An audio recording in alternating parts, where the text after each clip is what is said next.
everyone, welcome to the QuesterMage and welcome back to another No Man's Sky video for the Nintendo Switch. Like I mentioned in my last video, No Man's Sky, the Orbital update is finally out on Nintendo Switch, and today I want to go through what I liked, what I disliked, what I changed, and my overall thoughts. So please sit back, relax, click like, subscribe, and hopefully enjoy.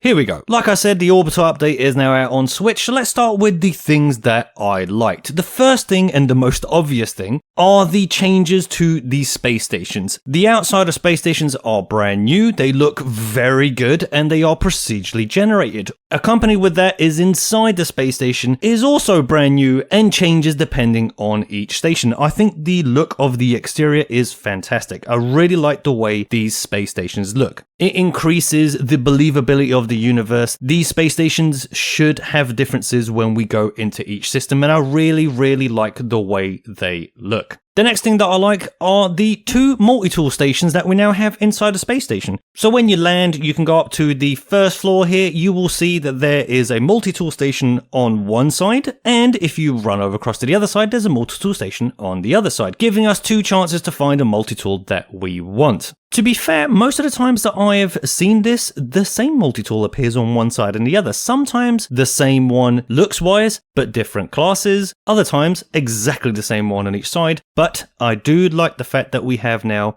two chances to get a nice multi-tool. The scrap merchant being hidden at the back, I think, is a very nice little way to hide him over there because he doesn't fit in with all the other merchants that are on the first and the ground floor. I really like that little touch. Hopefully this area here can be a little bit more populated as the game goes on.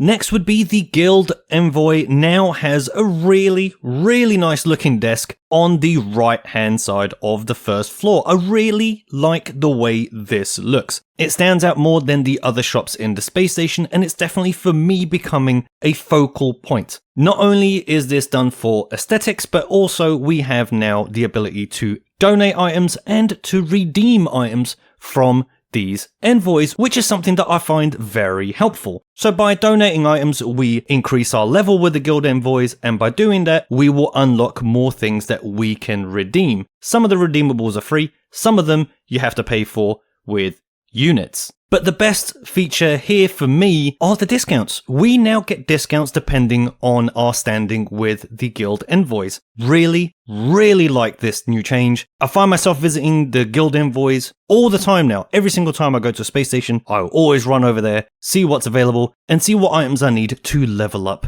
the standing with the guild envoy. The character editor now shows a hologram of the character when you get close enough to it. This is a very small thing, but one that I noticed straight away. I really like this little update that they've done here. This just builds up the verisimilitude of the universe. Seeing your character displayed here, it really does feel like you are there. Now the last point in the things that I liked, and again this isn't limited to just these are the ones that I had in mind for this video, we can now change our ship in space stations. We can swap out our ships as we'd like, as we did in the Nexus, but now on space stations. This is fantastic. I really like this change. Anytime I find a new ship and I go back to a space station and I land, I always end up thinking, oh, why can't I just change my ship? Now you can. Excellent move there by Hello Games. So those are the things that came to mind that I liked. Now moving on to things that I didn't like as much or disliked.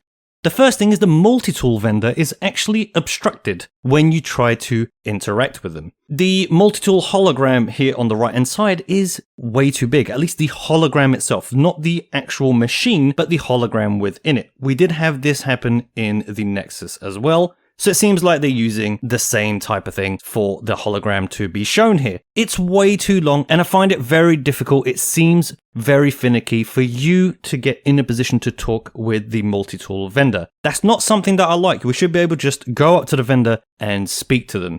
As we're talking about interacting with characters, I do have a similar problem with the Guild Envoy. When I go up to the Guild Envoy, if I stand right in front of that character, sometimes the pop-up to interact with the character does not appear. So I have to move around the desk until that pop-up appears so you can press the Y button on the Nintendo Switch so you can talk with them. Why doesn't that just work? I don't know, it's a little bit weird, but these little things are definitely something that I did not like, and hopefully easy to fix. In one of my previous videos, I mentioned that there's this graphical glitch that happens in No Man's Sky on Switch. I don't know if it happens on other systems. If you do have No Man's Sky on other systems, let me know in the comments if this also affects those platforms. But when you go to interact with a character or any item in game, you get something like this happen. Very distracting, takes you out of the world. I found that this happened in docked mode, but it did not happen in handheld mode. But weirdly, this happened a lot in the first 2 days I had the update, and since then, it hasn't happened. But it's still something that I'm going to leave here in the disliked because it seems like it's a little bit of a legacy issue. This issue was there before, but now with this update, it seemed to get worse, even though now it's gone, but it leaves me to think at any point in time when you start playing the game, it can be there, or it cannot be there. So, not something I particularly like.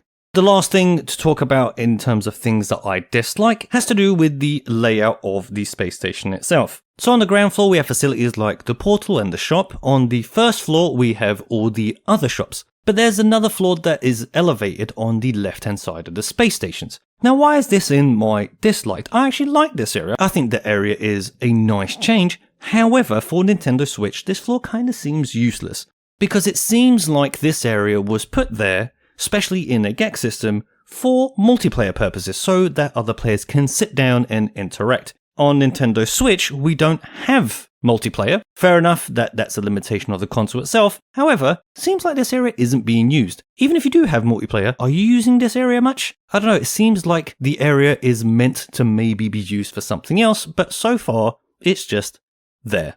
So what would I change from this update? The first thing that I would think about changing would be the space station interiors. Now these are procedurally generated, but it doesn't seem like it.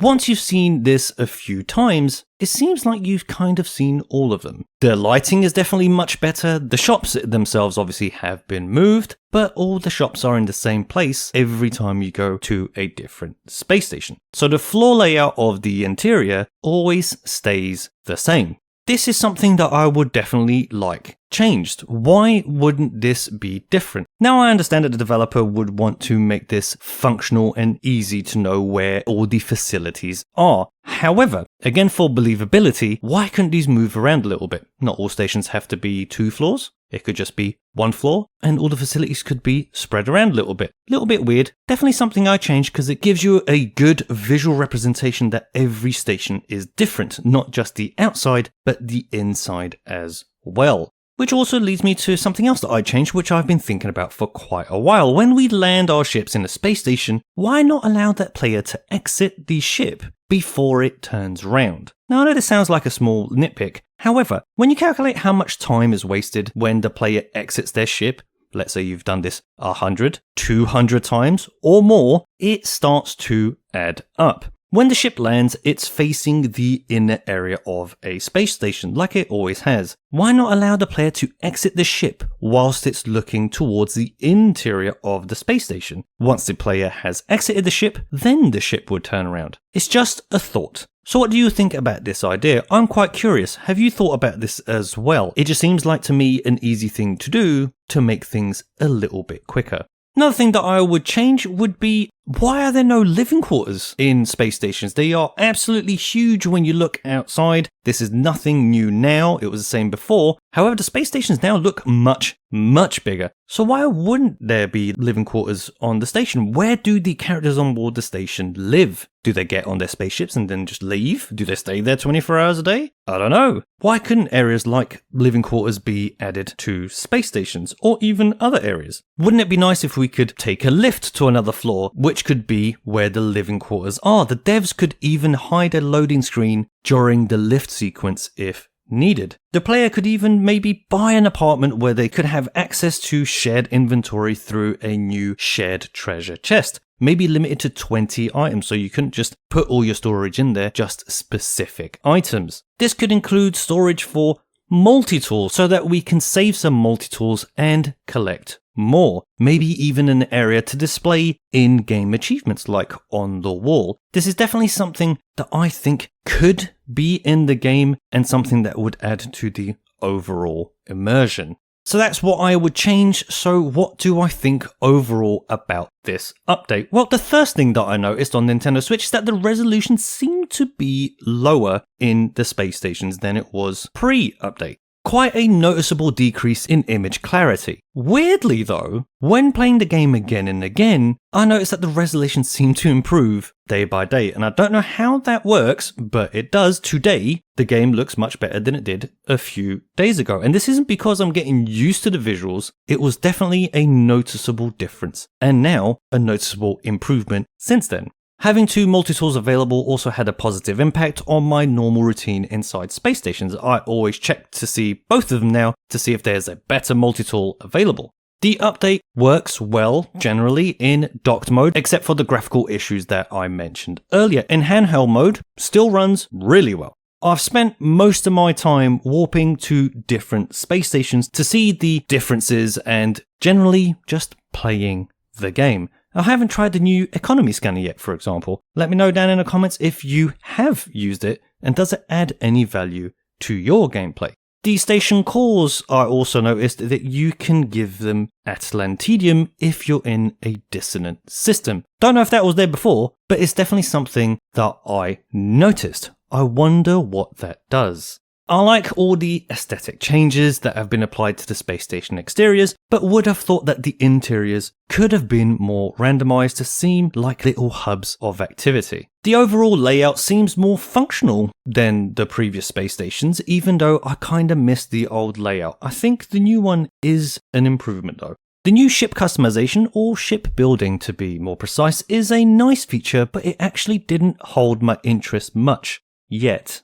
Let's see if that's updated in the future to add more ships, more ship types, and more parts. My favourite addition, to my surprise, was actually the Guild Envoy. Every time I visited a new station, I'd always go to the desk, see what items are on offer, and which were needed to upgrade the standing with that guild. I think I'll be using this quite a lot until I have the maximum standing with each. The new discounts are also a very nice change. The more you level up the guild, the better discounts are unlocked. So overall, I have mixed feelings, I'd say, about this update. I like the new space stations, but would have preferred more functional changes to be added to these, like the living quarters or something like a mess hall, where you could exchange food recipes, for example. I think this update is preparing for more changes in the future to the space stations. With this context of being a potential foundation for more changes to add functionality and potentially immersion, then I would say it's a nice update overall. On its own, most of this is window dressing, which helps to update the game's aesthetics, and this is something that, to be fair, has been needed for a while. Always bearing in mind, it's absolutely free. We don't have to pay for it, so at the end of the day, I'm happy with the updates